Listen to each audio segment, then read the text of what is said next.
Magandang gabi, lalawigan ng Sultan Kudarat. Excited na ba kayo sa ating inihanda sa gabing ito? Dinig ko, handang-handa na daw ang ating mga celebrities. Dinig ko kanina nung ako ay nagkipag-lunch sa kanya. Excited na kayo ma-meet ni Sandara Park. At napaka-exciting naman ang lahat-lahat ng ating ginagawa dito. Because we are trying to make a difference. We want to put Sultan Kudarat in the map of not just the Philippines but of the entire world. We want to make sure na ang Sultan Kudarat ay patuloy na umaangat. Glory and praise be to God. We are finally at the closing and culmination of the Kalimutan Festival 2025. It has certainly been an honor and a pleasure to give this Kalimutan to the people of Sultan Kudarat. From the beginning, when we conceptualized this Kalimutan Festival, it was my ambition to take this opportunity for Sultan Kudarat to meet the world. Na makita po ng ating mga kababayan kung ano na po ang ating lugar para maintindihan nila ang ating pangarap ng Sultan Kudarat. Balang araw, dapat magiging competitive at productive sa buong Pilipinas at sa buong mundo. I also ambition to take this opportunity for the world to meet Sultan Kudarat Province. Na makita po nila ang galing, ang talento ng ating mga kabataan. Ang amazing at breathtaking views na meron tayo at makita nila na ang Sultan Kudarat punong-puno ng iba't ibang oportunidad na handang ibigay sa Pilipinas at sa buong daigdig. Mga kababayan ko, napakaraming rason kung bakit meron tayong Kalimutan Festival. Pero kung magbibigay po ako ng tatlong pinakamalaking rason kung bakit ginagawa natin ito. Una, because we want everyone to see na pag sinabing Sultan Kudarat, magagaling, talentado at mapagmahal ang ating mga kababayan. Pangalawa, I want everyone to see that Sultan Kudarat has gone better for the past 42 years that we have existed as a province. For the past 30 years that we have governed as kapamilya.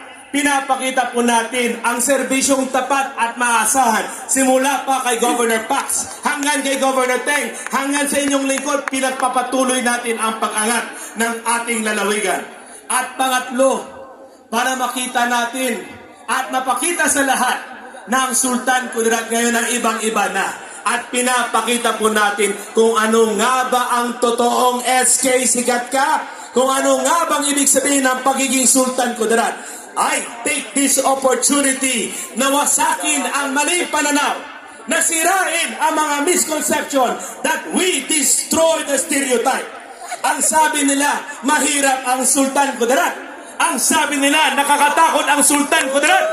Ang sabi nila, huwag kayong pumunta ng Sultan Kudarat. Tonight, we will prove them wrong. Tonight, we will show ano nga ba ang Sultan Kudarat.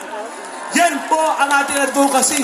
Because we want to show to everyone, to the rest of the world, na dito nagkakaisa, nagmamahalan, hawak kamay sa mas magandang kinabukasan ng ating lalawigan. Kaya, hindi po tayo magpapadikta. Sabi ng iba, hindi pwede. Pwede naman. Sabi ng iba, hindi proper. Proper naman. It is time for us to take this opportunity. Dahil panahon na ng Sultan Kudarat ay sumikat. Panahon na ng Sultan Kudarat ay magbibigyan ng oportunidad. Panahon na po ng Sultan Kudarat na mapakita natin sa buong mundo that we can provide a better Philippines, that we can provide a better world for everyone. Ladies and gentlemen, maalala ko po, padalas na sinasabi sa akin na aking pamilya, when Governor Pax Sandigan Mangudadatu governed as the leader, as the father of Sultan Kudarat, ang isang pangarap niya lang ay that the province of Sultan Kudarat will become better. Alhamdulillah, nakita natin, nagkatotoo. Sa panahon po ni Governor Suharto Teng T. Mangudadatu, ang sabi niya, he will make Sultan Kudarat better through empowerment. Tingnan nyo naman, we have gone better. Ngayon, sa inyong lingkod, I will never be equal to my grandfather. I can never fill in the shoes of my father.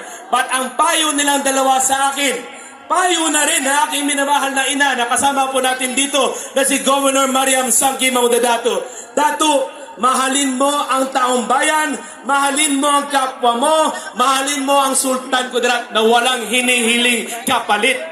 Yan yung unconditional love. Hindi po namin ito ginagawa para sa aming sarili.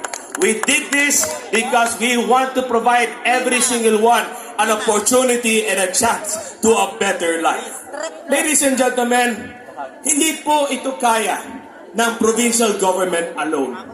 Napakapalad po ng Sultan Kudarat dahil marami po ang sumusuporta sa ating adhikain at sa ating programa na maibigay natin ang engagement, empowerment at excellence. Napakapalad ng Sultan Kudarat dahil marami po ang nagmamahal sa atin at tumutulak para makamit natin ang ating mga pangarap. Napakapalad ng Sultan Kudarat dahil napakarami ang nagtitiwala sa ating sinseridad, sa ating kakayahan, at sa ating magandang kinabukasan.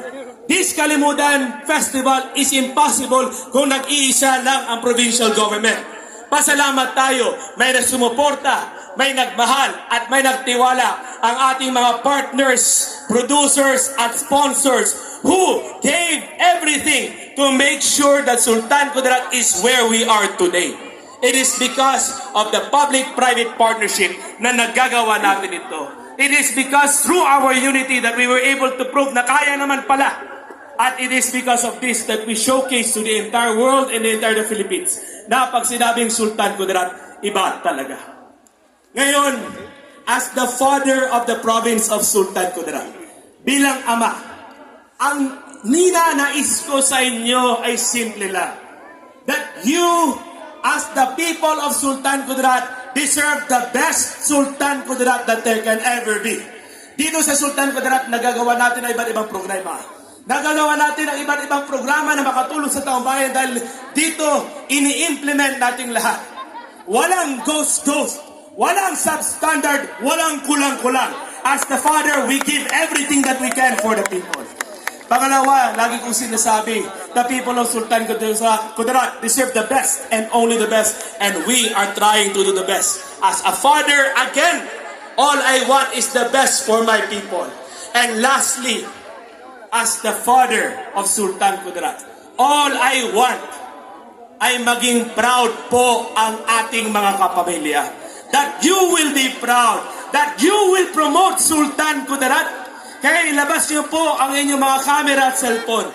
Pakita natin sa ating social media. Ikwento natin sa ating mga kaibigan. Ipakita natin kung ano na ang Sultan Kudarat because it is an